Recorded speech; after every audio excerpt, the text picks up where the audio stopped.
Senhor esteja convosco, Ele está no meio de nós. Proclamação do Evangelho de Jesus Cristo segundo Mateus. Glória a vós, Senhor. Naquele tempo disse Jesus a seus discípulos: Se o teu irmão pecar contra ti, vai corrigi-lo, mas em particular a sós contigo. Se ele te ouvir, tu ganhaste teu irmão. Se ele não te ouvir, toma contigo mais uma ou duas pessoas, para que toda a questão seja decidida sob a palavra de duas ou três testemunhas. Se ele não vos der ouvido, dizei-o à igreja. Se nem mesmo a igreja ele ouvir, seja tratado como se fosse um pagão ou um pecador público. Em verdade vos digo, tudo o que ligares na terra será ligado no céu, e tudo o que desligares na terra será desligado no céu. De novo eu vos digo, se dois de vós estiverem de acordo na terra sobre qualquer coisa que quiserem pedir, isso lhes será concedido por meu Pai que está nos céus. Pois, onde dois ou três estiverem reunidos em meu nome, eu estou aí no meio deles. Palavra da salvação. Glória a vós, Senhor. A Sagrada Escritura, segundo as recomendações de Paulo a Timóteo, é inspirada por Deus e é útil para ensinar, para argumentar, para corrigir, para educar conforme a justiça. Assim a pessoa que é de Deus estará capacitada e bem preparada para toda boa obra. Segundo Timóteo, capítulo 3, versículos de 16 a 17.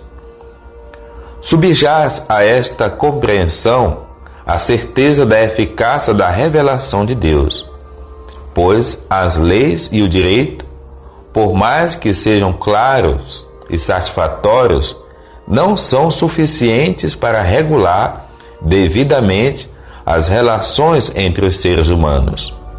Pois sem a graça da redenção, não há possibilidade de mudança no foro interno.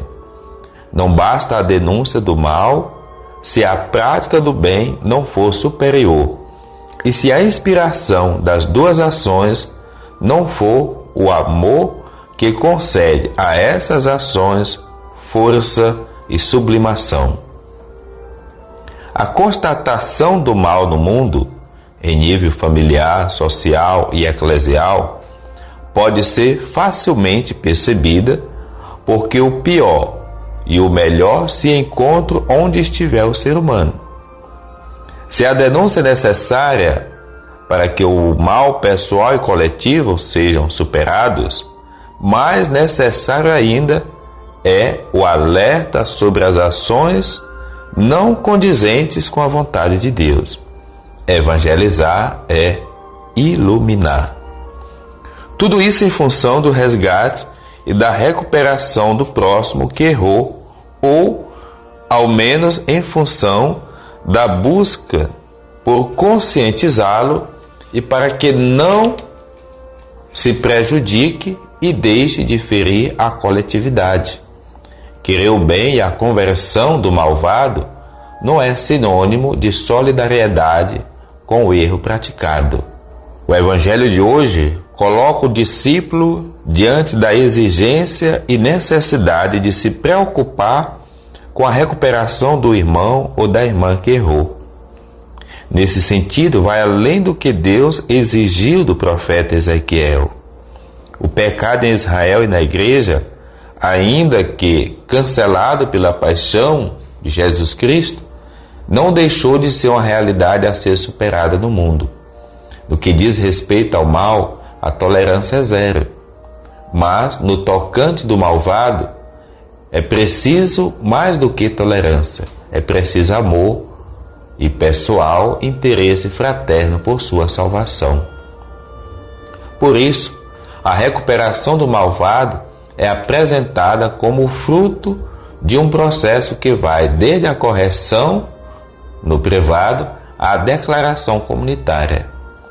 Não cabe ao fiel a decisão final, mas à igreja, que pelo poder das chaves poderá intervir com a sua autoridade e o processo resultou inútil.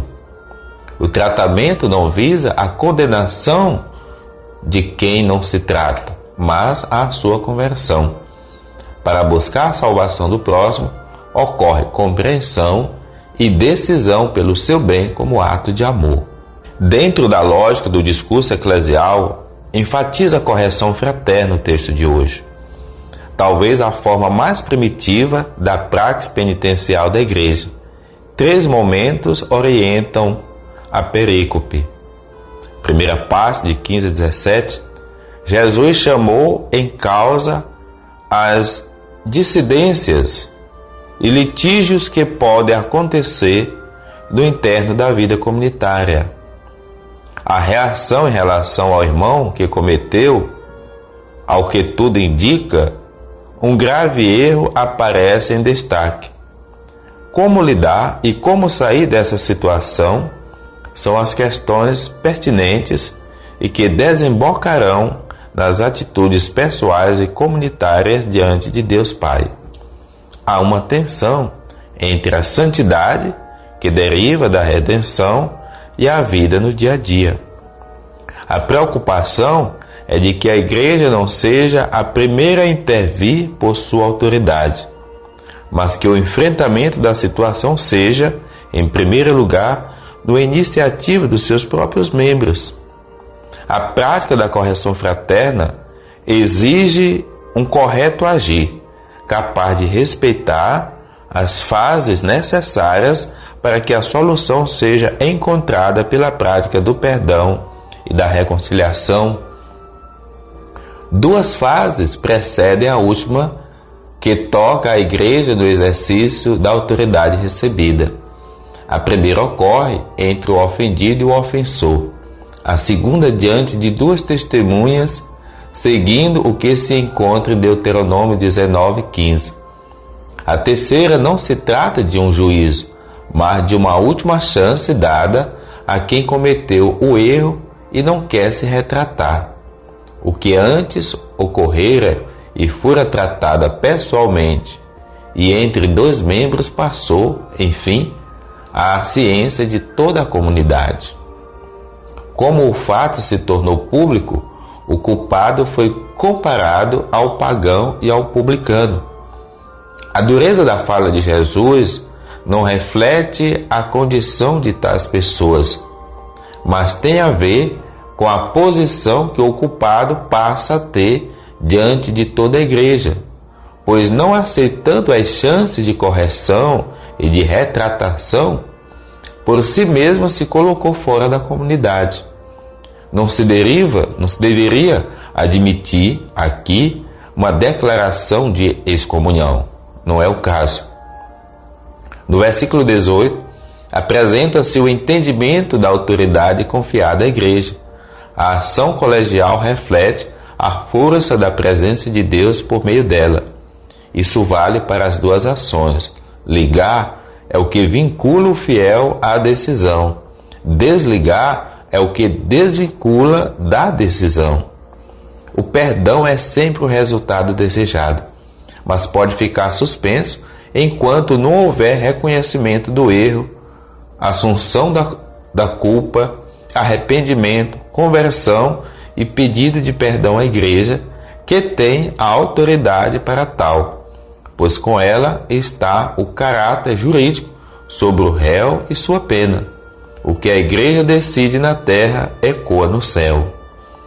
Nos versículos de 19 a 20, fala-se da eficácia do comum acordo entre 2 discípulos. Voltar-se ao ponto inicial em que o ofendido e o ofensor se confrontam, apresenta-se o resultado esperado, o acordo, ou melhor, o retorno à concórdia. Isso é possível porque é fruto da busca da unidade, ou seja, da vontade de Deus Pai, que concede a sua graça aos que ela não se fecham. Tal eficácia é medida e resulta da presença de Jesus Cristo no meio da comunidade, ainda que esta seja pequena.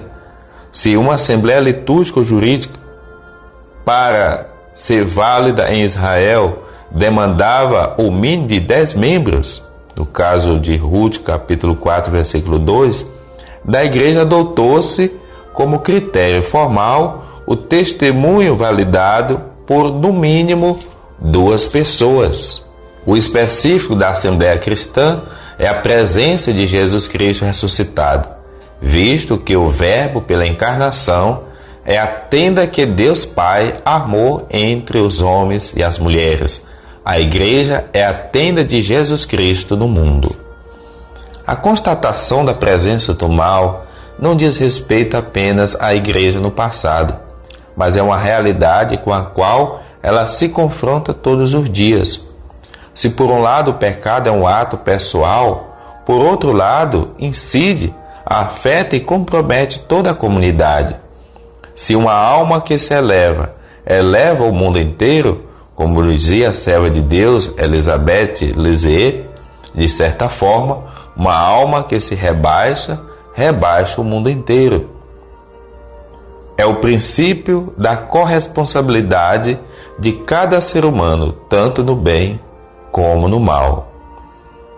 Ao lado da tomada de consciência sobre isso, encontra-se a concreta busca pela solução, que igualmente começa de maneira pessoal, antes de se tornar coletiva ou de se recorrer à autoridade superior, seja ela civil ou eclesial.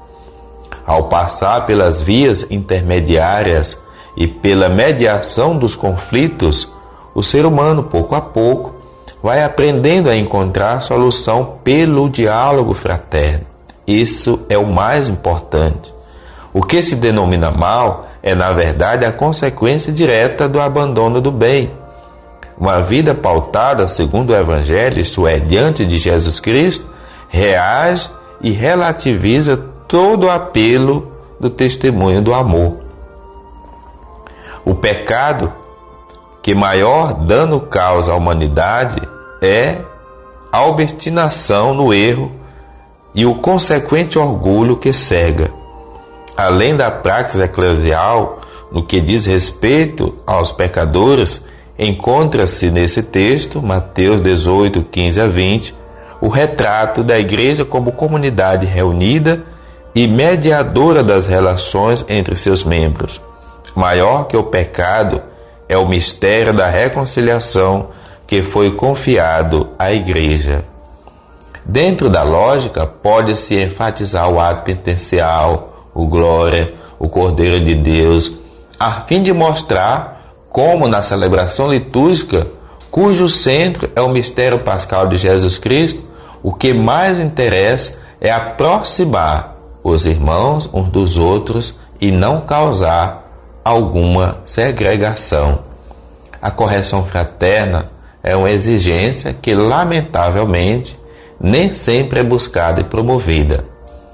Para se evitar o perigo da excomunhão, o interesse não deve ser pela própria potência e autoridade eclesial, mas pelo serviço ministerial da reconciliação, que delas deriva para que a redenção seja sempre o sinal salvífico que renove pela constante salvação dos seus membros. Queridos irmãos e irmãs, nesse mês dedicado à Palavra de Deus, que esta palavra chegue aos nossos corações como boa notícia, chegue aos nossos corações como um convite a gente rever a forma como lidamos com as situações adversas dentro da comunidade. Quando não concordamos, quando não aceitamos o que o outro falou, quando temos dificuldades com alguma pessoa, que critério nós usamos para resolver isso? Não será o da fofoca? Não será o da desonestidade? Isto não é o caminho do cristão. O caminho do cristão é viver a fraternidade. Mesmo que em meio às situações de sombra e de escuridão, é ali que o cristão precisa ser luz. A luz da mão que se estende, a luz da mão que realmente faz com que o outro possa se sentir amado e livre também para ser uma resposta frente a uma correção fraterna que lhe edifica a vida. Bom final de semana, bom domingo, com missa, com celebração. O Senhor nos abençoe, o Pai, o Filho, o Espírito Santo. Amém.